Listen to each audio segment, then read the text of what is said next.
বিধানসভায় গিয়ে বিরোধী দলনেতা শুভেন্দু অধিকারীর সঙ্গে দেখা করলেন আরজিকর কাণ্ডের নিহত মহিলা ডাক্তার অভয়ার বাবা মা। বেলা 12টা নাগাদ বিজেপি কাউন্সিলর সজল ঘোষের গাড়িতে করে বিধানসভায় আসেন অভয়ার বাবা মা। তাদের সঙ্গে ছিলেন আরেক আত্মীয়।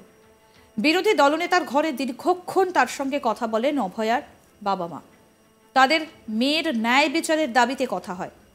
অন্য বিজেপি বিধায়কদেরও ঘরে ডেকে নেন শুভেন্দু অধিকারী।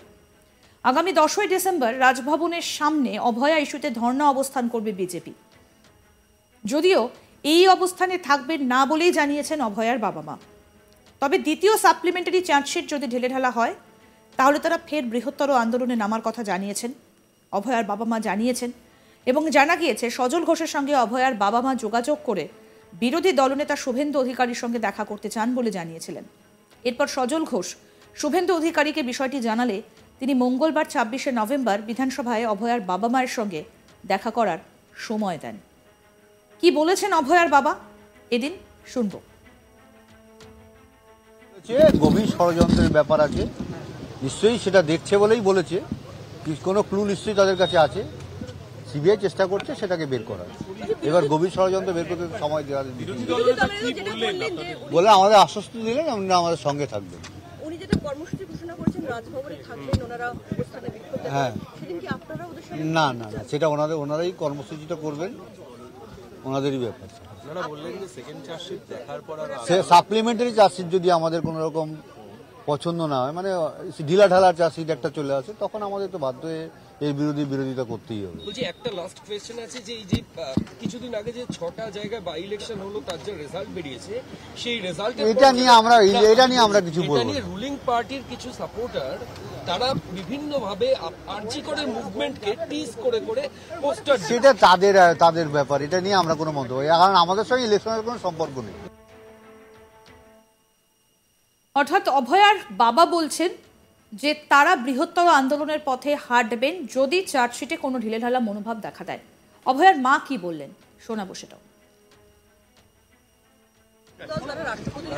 আমার মেয়ে সরকারি প্রতিষ্ঠান এবং পুলিশ প্রশাসন যেভাবে আমাদের সঙ্গে ব্যবহার করেছে সেদিন, আমরা মেয়ে হারানোর যন্ত্রণা থেকে বেশি কষ্ট সেদিন পুলিশের যে পেয়েছিলাম। মানে ওই দিনটা যেন কোনো বাবা মামারা দেখতে না হয়। আমরা শুধু সব হারিয়ে ফেলেছি, শুধু বেঁচে আছি মেয়ের বিচারের অপেক্ষায়। আমাদের জীবনটা সেই দিনই থেমে গেছে, কারণ আমার মেয়ের স্বপ্নটা শেষ হয়ে গেছে, তার চোখ দিয়েছে। আমি চাই সমস্ত দেশের এবং সমস্ত পৃথিবীর জনগণ যেন আমার পাশে থাকেন এই আন্দোলনে। আমাদের প্রতিনিধি সুজয় ঘোষ কি প্রতিবেদন তুলে ধরেছেন শোনাবো এবার। সজল ঘোষ তার একেবারে নিজের গাড়িতেই, সজল ঘোষের যে গাড়ি সেই গাড়িতে করেই অভয়ের বাবা মা এবং আরেকজন পরিবারের সদস্য তারা আজকে হঠাৎ করেই একেবারে বিধানসভায় চলে আসে। যদিও বিজেপির তরফ থেকেও কিন্তু এটা আগে কোনোভাবেই জানানো হয়নি যে অভয়ের বাবা মা আজকে বিরোধী দলনেতার সঙ্গে দেখা করতে আসবে।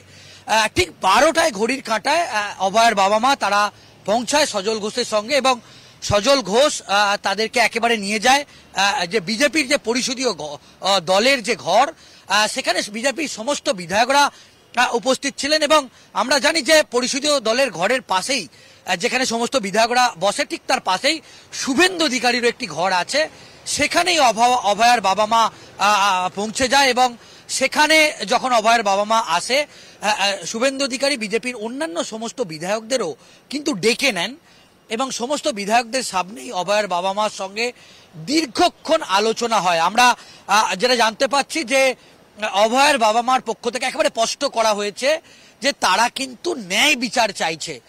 আমরা জানি যে প্রথমে কিন্তু আমরা দেখেছিলাম যে কেন্দ্রীয় স্বরাষ্ট্রমন্ত্রী অমিত শাহ যখন এ রাজ্যে এসেছিলেন একদিনের জন্য সদস্যপদ কর্মসূচিতে, তখন অভয়ের বাবা মা তার আগেই কেন্দ্রীয় স্বরাষ্ট্রমন্ত্রীকে একটি চিঠি দিয়েছিলেন যে এই যে সিবিআই তদন্ত যে ধীর গতিতে চলছে সেটা নিয়ে তিনি একটি চিঠি দিয়েছিলেন এবং তিনি দেখা করতে চেয়েছিলেন। কিন্তু যদিও অভয়ের বাবা মার সঙ্গে কেন্দ্রীয় স্বরাষ্ট্রমন্ত্রী কিন্তু দেখা করেননি। এরপর একটা বিতর্ক তৈরি হয়, এটা নিয়ে একটা চাপানুতর তৈরি হয় এবং আমরা দেখেছি তারপর এটা নিয়ে একটা রাজনৈতিক মহলেও কিন্তু তৃণমূল কংগ্রেসের পক্ষ থেকে একটা বলা যেতে পারে একটা সমালোচনা করা হয় বিরোধীদের, বিশেষ করে বিজেপির, যে কেন অভয়ার বাবা মাকে 5 মিনিটের জন্য কেন্দ্রীয় স্বরাষ্ট্রমন্ত্রী সময় দিলেন না। কিন্তু আজকে যেটা হলো সেটা অভয়ার বাবা মা এলেন এবং শুভেন্দু অধিকারীর সঙ্গে প্রায় দীর্ঘ 8 ঘন্টা 30 মিনিট তারা কথা বললেন।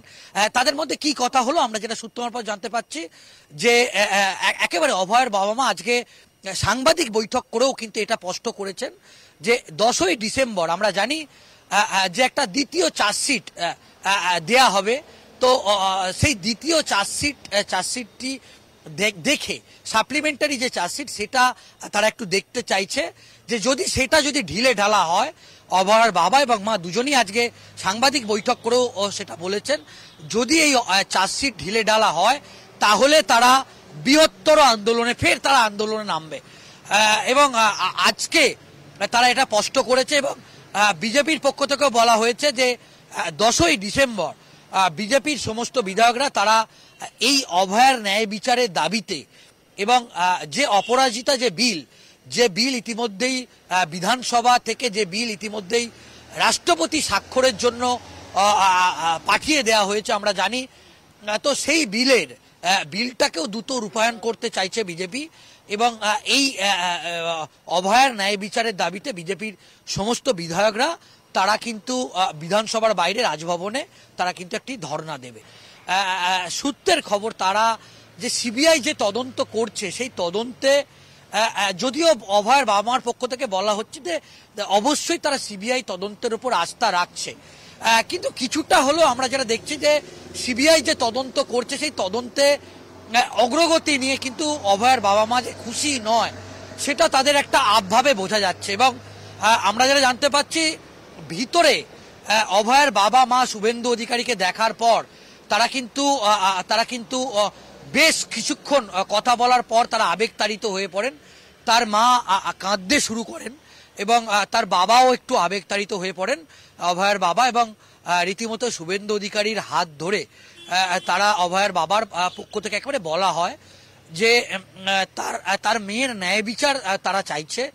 এবং সেদিনকে কলকাতা পুলিশের যে ব্যবহার সেই ব্যাপারটা নিয়েও তারা ক্ষোভ প্রকাশ করেন।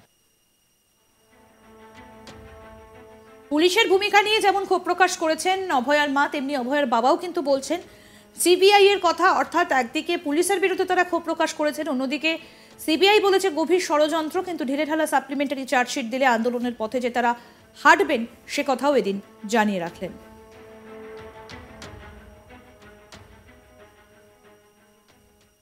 আরও আপডেট পেতে দেখতে থাকুন আজ তাক বাংলা, সাবস্ক্রাইব করুন।